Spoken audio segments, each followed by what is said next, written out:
This video features one of my favorite responses to 1e4. I'm talking about my c5 Ali Heinz defense, which I recently covered in one of my new videos, beginning with the move knight f6. Of course, the Nimzowitsch variation of the Sicilian, and the whole idea is to attack the e4 pawn, which white usually defends with the move knight c3. But if pawn to e5, this is where the Ali Heinz idea comes in. And once again, if my opponent doesn't respond well, I'm just going to sacrifice a pawn like this. After bishop takes, win their light squared bishop. If they play knight c3, pop. After pawn takes, doom. I don't want to spoil it. I just want you guys to watch up to the end as I challenge two random chess players on Lichess. Stay tuned and subscribe. Don't just watch. Subscribe now. Let's go. Right, here we have a game. So I'm playing against a 2055 rated opponent. I just want to play the improved Ali Heinz defense. After knight f6, I expect white to play e5. So let's see what my opponent is going to do anyways. Yep, this is the top played move in the Masters database and also in the Lichess database. At this point, I was expecting that my opponent was going to play something like d4 or pawn to c4. I don't understand what this move is all about. g3. But anyways, I can just continue developing my pieces normally.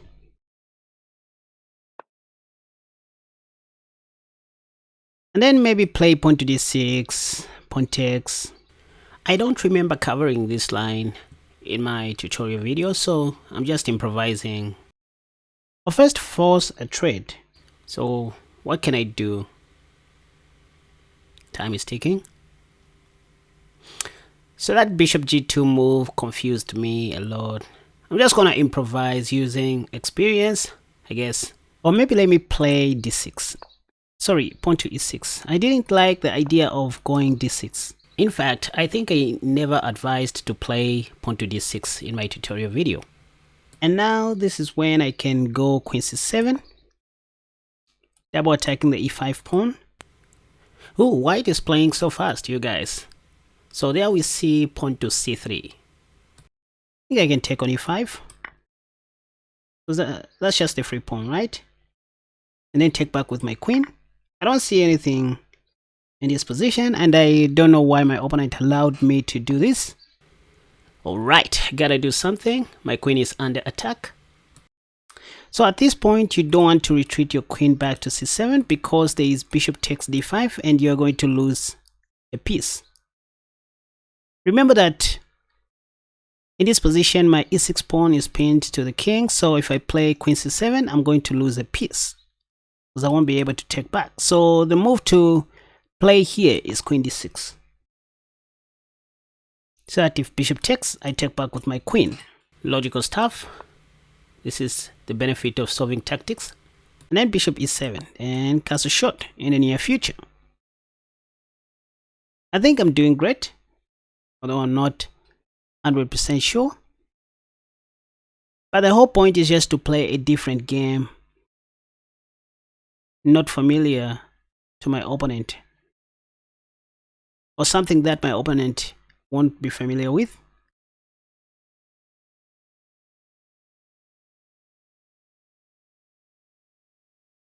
I'm looking at the move knight c4. If that happens, I'll just play queen a6 or queen b6, so whatever I want to do. Queen c7 is also a move. Wait a second. Yeah, I love queen a6 because it also attacks the knight. If white takes my knight, I'm just gonna take back. In fact, let me pre-move. Not to mention that in the near future, I have h5, h4. Break open the king's side like that. Yep. The knight is under attack. Oh, that's a fancy move. I didn't see this coming, but I can just castle short because I'm still attacking the knight. And I really love my position, you guys. If you were to ask, if pawn to d4 in the near future, I won't do anything about that. I'll just wait for my opponent to take on c5. That's what I advised in my first tutorial video, if you remember. And then now I can take with which piece? Taking with the queen looks great, but what if white plays pawn to b3? What am I going to do? So let me just take back with the pawn. Besides allowing pawn to d5 to happen next, and then bishop e6 or bishop h3. Oh, okay, I didn't see this coming. Let's attack the queen. But anyways, this is still great because if d4 is played, I'll just take with ampersand. And then play bishop h3, the move that I talked about earlier. It's very difficult for white to develop the rest of the pieces. For example, d4 can be met with ampersand, even pawn to b4. The queen is boxed, maybe this, but I have queen c6 and checkmate. Yep, so let me do that, intending to checkmate. So the only sensible move here maybe is queen d4. But you know what? I don't even have to take. There's a tactic in this position. Since I'm still eyeing the g2 square, I can just pin the queen to the rook. Let me do that. So rook a e8. This is a fancy move, you guys. If queen takes, I checkmate on g2. Again, if queen takes, I mate on e1. Who am I? Where do I come from? Or how old am I? Yep, so pop. That's how you checkmate your opponents, ladies and gentlemen. And here is an exciting news before I proceed. Regardless of who you are, if you have an online business or even a tech solution, you can actually sponsor my videos so that I can help you boost your brand. Even if you're just a freelancer or a software developer, the link is in the comment section down below. Right, let's continue. Here we have a game. e4, c5. Time to surprise my opponent with my improved Ali Heinz defense. So with c5, I did not intend to play the common lines of the Sicilian defense with knight c6, d6, e6, or pawn to s6. I just want to surprise my opponent with knight f6. Now I'm attacking the e4 pawn, giving white an option to go e5, which I would love to see. Yes, knight c3 is one of the moves you are going to see them playing, especially if they don't know what you are up to with knight f6. And in this position, I recommended two beautiful lines. My favorite is actually the one that begins with knight c6. There is also another line that begins with e6. To give white one more chance to play e5, all you need to do is to play pawn to e6. And I'm going to be happy if my opponent plays pawn to e5, because I'll just play knight d5. But anyways, most of the people play d4, yep, just like I anticipated. So in this position, if I want, I can go queen a5. It's one of the lines that I talked about. But in this position, the best you can do is just to take and develop your queen's knight. Trust me, we are not going to play the common lines of the Sicilian defense still. With this move, I'm just preventing white from playing pawn to e5. I mean, I wanted to go knight d5, of course, and play knight b6 later, but it's all good. I'll figure it out later. So play pawn to e5. Okay. This is a weird move. I'm sure my opponent wants to play e5 now, since they are pinning my king's knight. So let's see what I can do to shake their eyeballs. One eyeball. What if I had a spare eyeball? Guess that was going to be fun. Okay, so I can still play pawn to d5 if I want, by the way, creating some kind of a pyramid pawn structure that we see in the semi-Slav defense, allowing them to play e5 and just play a sharp game. That looks great. Let me give it a shot, I think. In fact, let me do this. Because there'll be bloodshed on the queen side if you think about it, and the king side will be open. Here is what I'm talking about. Pawn to d5, allowing white to go e5. And then I'll play pawn to h6. If pawn takes. Oh, okay, so my opponent is doing the opposite of what I expect to see. I'll show you what I was calculating at the end of the game if pawn to e5 happened. By the way, I wasn't going to lose a piece. I know what I'm talking about. I was going to play h6. Anyway, in this case, I guess I just need to take with my c pawn. If bishop b5 check, I have bishop d7. And you see, I don't mind taking with my g pawn if white takes on f6, to be honest. This is what I'm talking about. This is also playable at the top level, you guys. And it's even disadvantageous for white to castle short because I have an open g file. And look at the control that I have in this game. For example, I can play rook b8 in this position, attacking the b2 pawn. And just for your information, there is no way white can reach my king. My king is the safest piece on earth right now.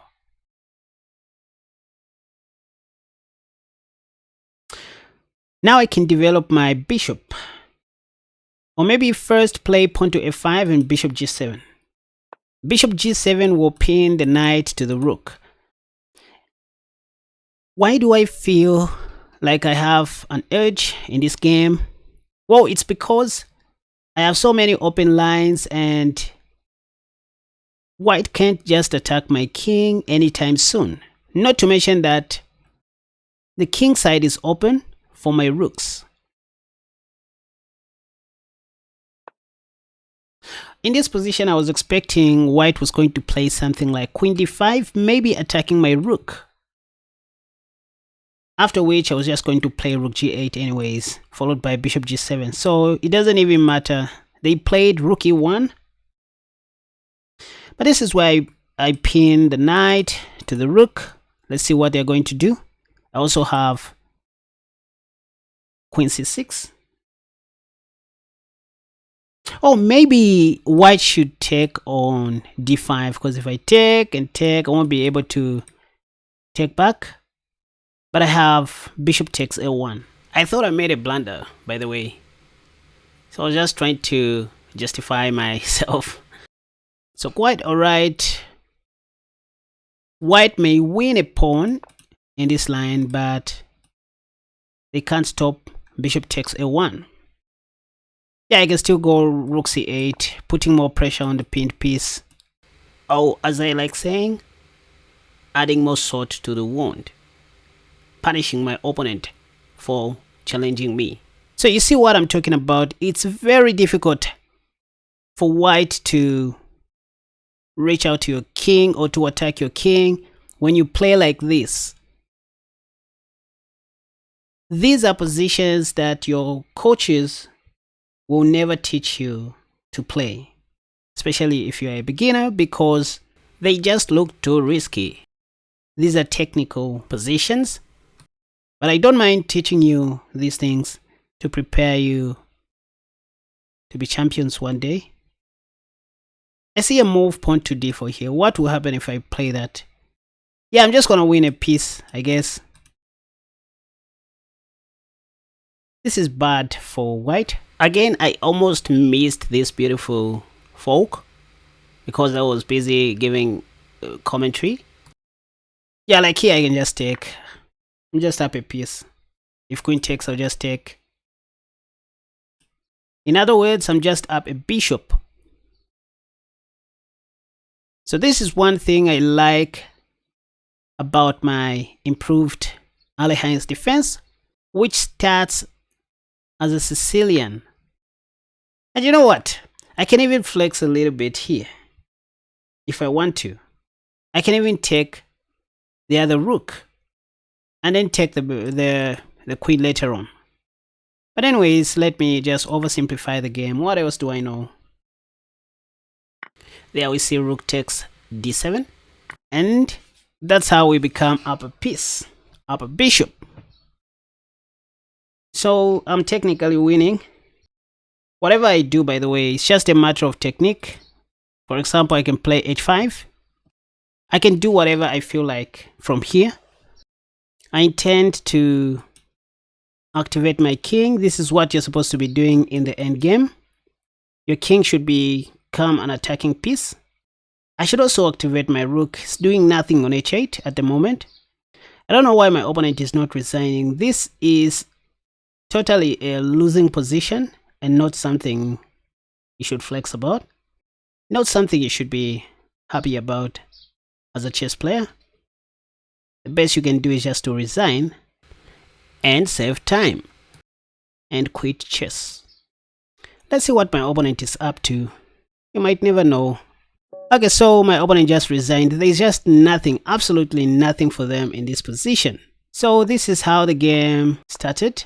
Here I was expecting my opponent was going to play e5, after which I was just going to, play in the Alekhine style with knight d5. And then probably after something like knight c3, I was just going to play e6, allowing this trade to happen. Oh, just play knight c7. Why not knight b6?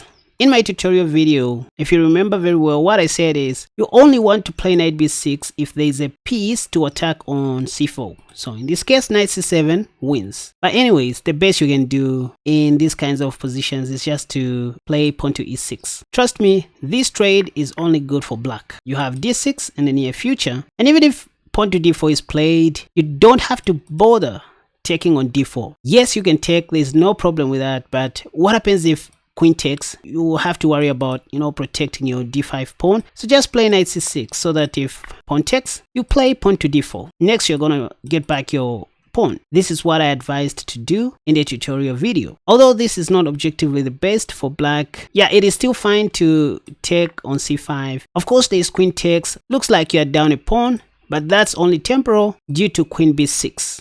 Like this. It's hardly easy for white to stop you from grabbing the f2 pawn or getting back your pawn, in other words. So this is what I expected was going to happen, maybe. But after knight f6, knight c3, and pawn to e6, my opponent did not play e5. Instead, they played d4. This is one common move you're going to see from time to time. The best you can do again is just to take. Of course, you can play pawn to d5, anything that you think is playable. But I love this. Just to oversimplify the game, go knight c6 and allow this trade to happen. By the way, this is what happened in the game. And from here, most of my opponents like playing pawn to e5, after which I go knight d5, then pawn to d6 later on in the near future. But anyways, instead of taking, the other move that I thought my opponent was going to play was knight db5. Maybe trying to give a check on d6. But the best you can do in this position is just to play d6, so that there is no knight takes due to bishop takes. If bishop f4, putting more pressure on the d6 pawn, you just go pawn to e5. Going back to the e4, e5 stuff, if you think about it, okay, say bishop g5, because what else? Maybe they want to play knight d4 next. And now you just go pawn to s6, chasing your enemy's piece out of your territory. You don't want to entertain that. In this position, there's a tricky line that you may consider playing, pawn to b5. Of course, bishop e6 is okay, just to stop knight d4 and take, but this is a very tricky move. Why? Because if white proceeds with knight d5, anyway, first of all, you have bishop e7, so there's nothing